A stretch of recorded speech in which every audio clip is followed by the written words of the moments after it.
Il reste 2 pierres d'or à remettre encore ce soir. Celle qui vient maintenant vous concerne à toutes et à tous. On s'en rend compte quand, évidemment, vous avez la gentillesse de nous accorder des interviews. Vous l'avez dit aussi beaucoup ce soir. Il s'agit de la catégorie Innovation verte RSE.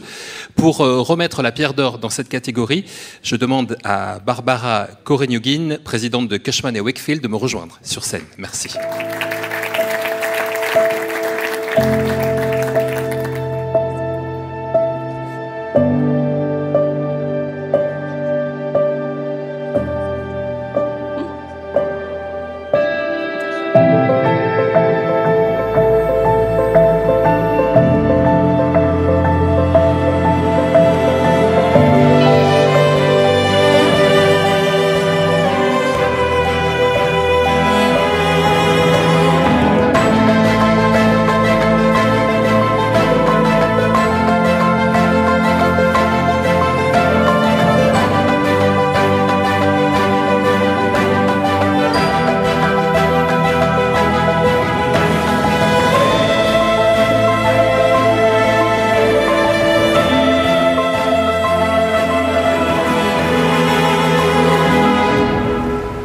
Chère Barbara, je crois que ce n'est pas par hasard si vous avez choisi au nom de Cushman & Wakefield cette catégorie, d'attribuer la pierre d'or de cette catégorie, Innovation verte et RSE. En effet, vous avez raison. Je suis fière d'associer Cushman & Wakefield à cette distinction parce que, vous l'avez compris, nous pensons qu'à travers nos métiers, la compétence de nos équipes, leur engagement, nous avons un impact. Et nous pouvons avoir un impact pour faire en sorte que nous atteignions dans le futur un immobilier plus décarboné, plus respectueux, une ville durable qui reste belle, et aussi, une société qui soit plus respectueuse et plus inclusive. Et dans notre groupe, les critères d'inclusion, de diversité sont particulièrement importants. Et le film que vous avez vu, je pense, le met bien en valeur. Donc c'est pour ça que j'ai choisi cette année de parrainer la pierre d'or, Innovation verte et RSE. Il y a 25 ans, elle n'existait pas. Je pense que nous avons tous compris que les enjeux environnementaux et sociétaux étaient les défis du siècle présent.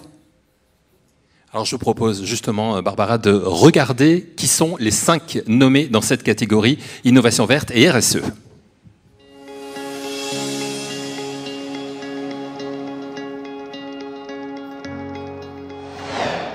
Je suis Clémence Béchu, co-dirigeante de l'agence d'architecture et d'urbanisme Béchu Associés. Un rôle que j'assume avec fierté et responsabilité dans le respect d'un modèle familial partagé par nos associés et nos équipes. Je les remercie pour m'avoir fait confiance quand j'ai pensé essentiel d'ajouter aux expertises déjà très solides de l'agence une fonction complémentaire, celle d'un laboratoire d'innovation environnementale. Mon ambition, relever le défi d'en faire un moteur de la transition climatique. Suivant notre raison d'être ainsi définie en 2022, pour être durable, un projet doit naître de ses racines et chacun de nos choix guidés par la responsabilité que la nature nous incombe. Je suis Stéphane Le Goff, responsable des investissements et de la gestion des actifs forestiers chez Groupama Immobilier.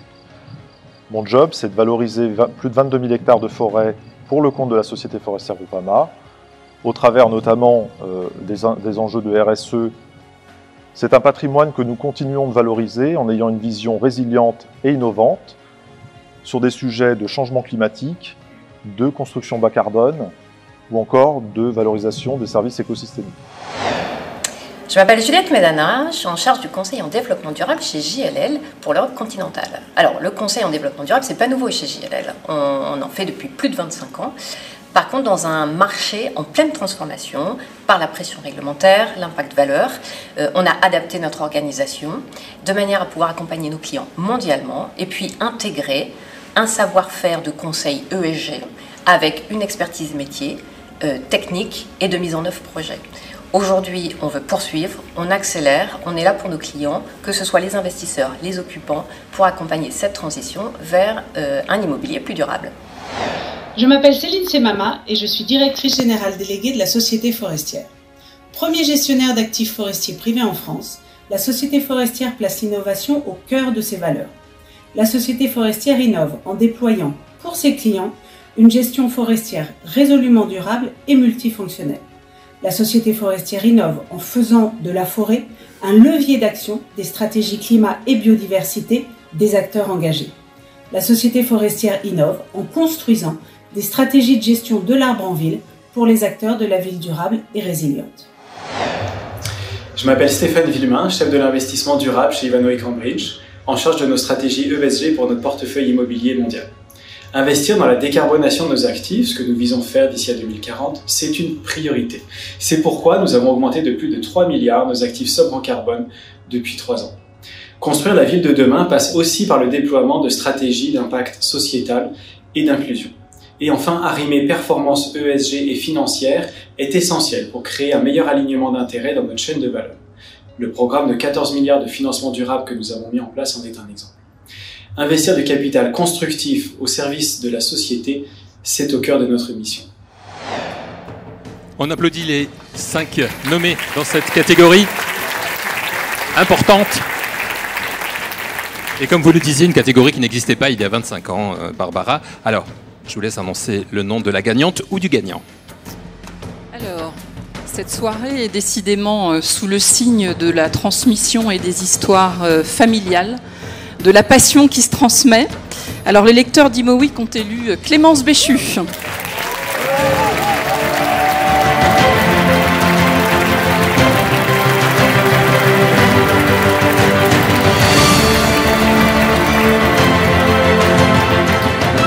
Clémence Béchu qui nous rejoint et que l'on applaudit pendant qu'elle arrive. Voilà, c'est bien. Félicitations. Félicitations. Merci.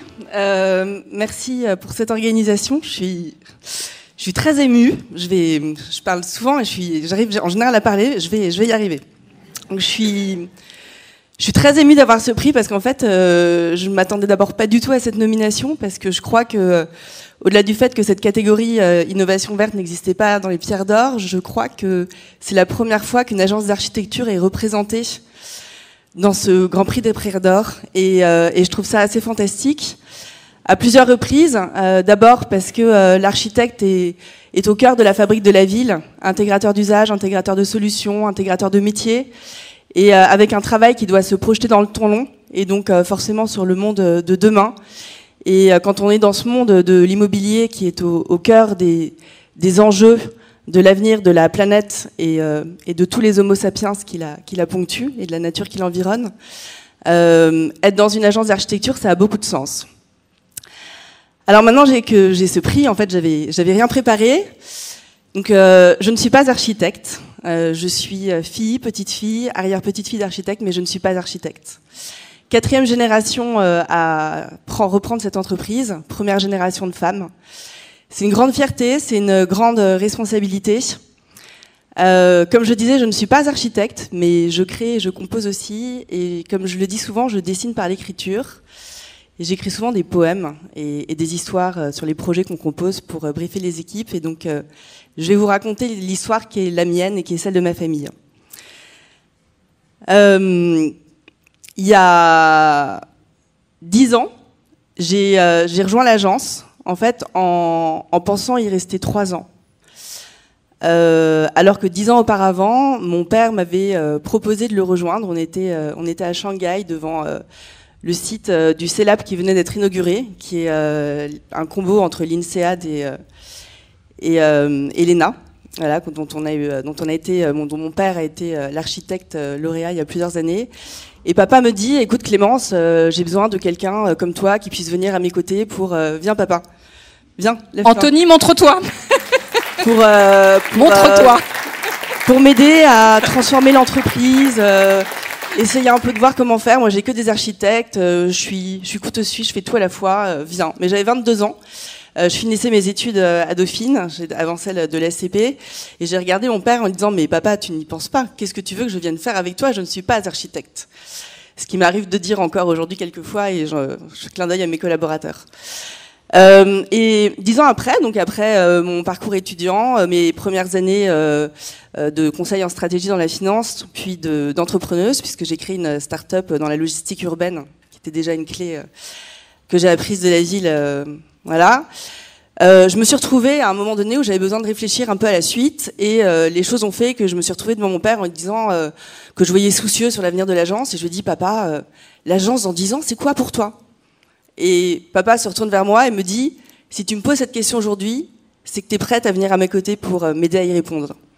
Et en fait, cette pierre d'or, papa, c'est les 10 ans de cette question, de façon assez incroyable et symbolique. Et je suis très heureuse de pouvoir dire aujourd'hui qu'on a réussi à transformer cette agence familiale en la passant d'une entreprise libérale à un vrai modèle d'entreprise, pour être capable de mieux s'adapter au marché, pour être capable de faire muter notre métier d'architecte, pour être capable d'y intégrer tout ce dont on a besoin aujourd'hui pour répondre à des enjeux qui sachent allier économie et écologie.